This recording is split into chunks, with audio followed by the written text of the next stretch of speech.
The Minnesota Vikings finally gave Dallas Turner snaps on Sunday Colts, but at what cost?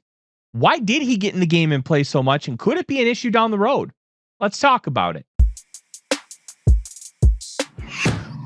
One of the biggest concerns with the Minnesota Vikings defense that fans were talking about was the lack of inclusion of edge rusher Dallas Turner.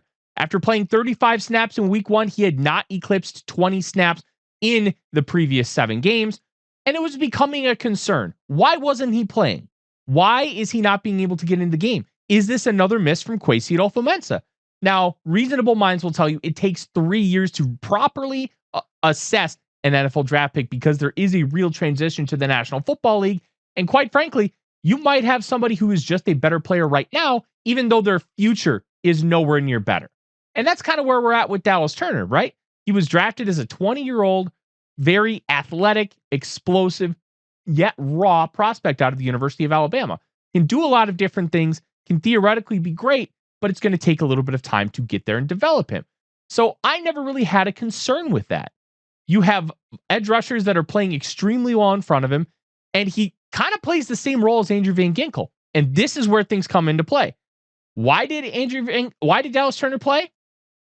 Andrew Van Ginkel was hurt. And Brian Flores mentioned that in his press conference on Tuesday. And here's the quote. I know that's something that a lot of people have been talking about, referencing Dallas Turner.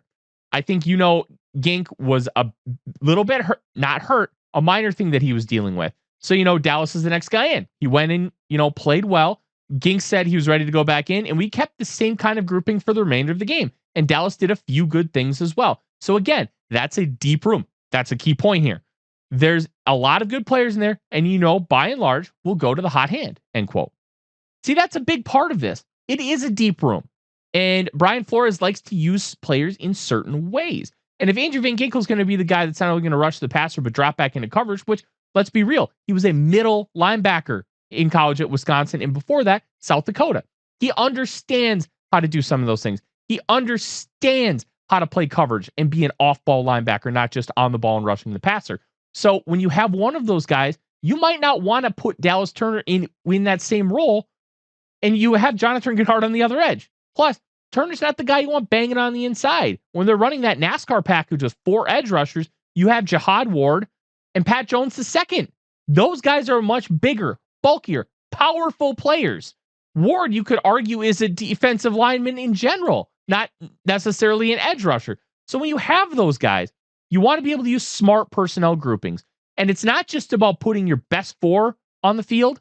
For a guy like Flores, it's about putting the right 4 on the field. And sometimes that means Turner can get left out. The previous 2 games, he had a total of 6 snaps.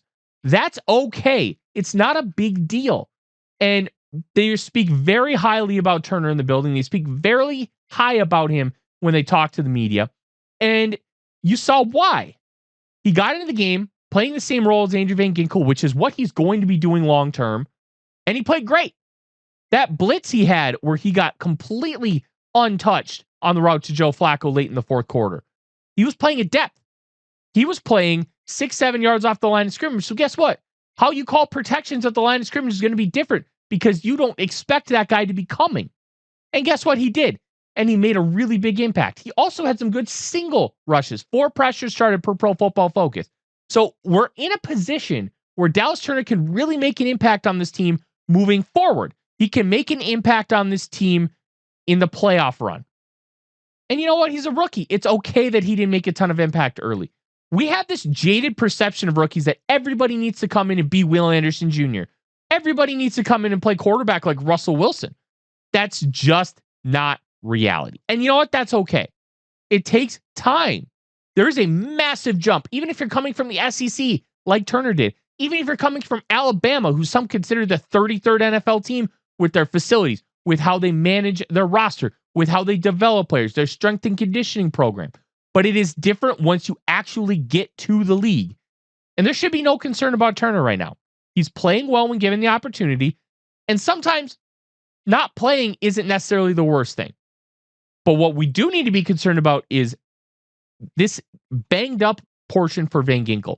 Is that going to become a problem? Is that going to become something that's long-standing? Are we going to continue to see it pop up? Because we didn't even know Blake Cashman had a turf toe injury until that first day of practice back from the bye week.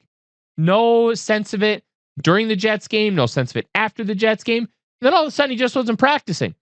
Now he's missed 3 games in a row. So is this going to become something that's a much bigger issue?